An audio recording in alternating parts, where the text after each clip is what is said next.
Maingay sa lakas ng busina laban sa paunti-unting implementasyon ng DOTR-LTO sa MBIS project sa Pilipinas. Kami po nananawagan sa lahat ng motorista, car owners. Sa Lunes po, makita-kita tayo. Noise barrage sa harap ng mga LTO, sa region. Sa panawagang ito sa social media ni Mang Arsenio Boy Evangelista, presidente ng Volunteers Against Crime and Corruption at bilang isang road safety advocate, ay mas lumawak ang suporta sa mga motorista mula sa Central Luzon. Sinabayan na mahabang motorcade ang ingay laban sa proyekto ng DOTR-LTO na kung tawagin ay Motor Vehicle Inspection System o MVIS.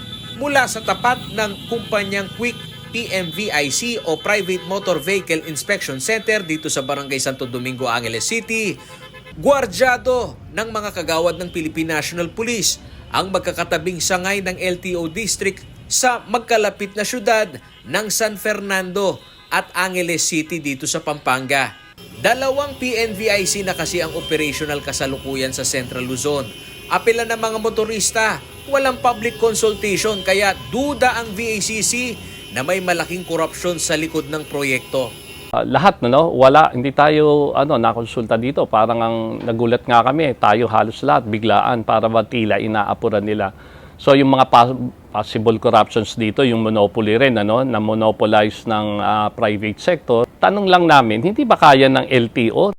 Sa argumentong ito ng VACC, matatanda ang sa bisa ng Memorandum Circular Number 2018-2158 na isa pribado ang operasyon ng MVIS dahil sa katwiran na hindi maaring madeli ang enforcement ng motor vehicle inspection kaugnay ng ikinakampanya ng gobyerno na roadworthiness ng mga behikulo sa kalsada. Diskumpyado naman dito si Evangelista dahil sa serye umano ng inabot ng kontrobersyal sa level ng korupsyon sa LTO, hindi katanggap-tanggap na madaliin ang vehicle inspection service na pinapatungan ng malaking presyo na ikinarga sa mga motor vehicle owner. Common sense nga, alam naman natin yung corruption dito. Kaya nga ang LTO is perceived to be one of the most corrupt agency. Katulad ng mga 2016, before 2016, nagbayad tayo, mga registrations, mga sticker, plaka natin, hindi nga tayo nakakuha. So, bilang experienced car dealer, ito prone to corruption. Samantala, hindi lamang ang VACC ang tumutuligsa sa DOTR-LTO MVIS project. Sa aberya ng pila sa mga sumasailalim sa inspection tulad ng Region 8 sa Visayas Region, reklamo ni Ormoc City Mayor Richard Gomez ang kapasidad nito na i-accommodate ang laki ng bilang ng mga sumasailalim sa inspection.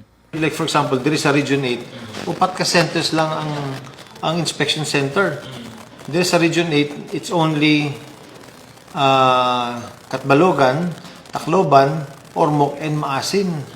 And then if you count the number of cars in the whole region, there are more than 1 million vehicles. Unang bahagi pa lamang umano ang nationwide noise barrage at motorcade na sinimulan sa ilang rehiyon sa bansa na apektado ng operasyon ng PNBIC. Ang hakbang umano na ito ng publiko ay pagtindig ng non-government organization at stakeholders na sumigaw ng public consultation sa naisa pribadong dapat sanay trabaho ng LTO. Plano ring paimbestigahan ang sistema at kilalanin ang mga politiko at mga personalidad sa gobyerno na nakikinabang sa ipinatupad na sistema. Paolo G. Santos, CLTV News.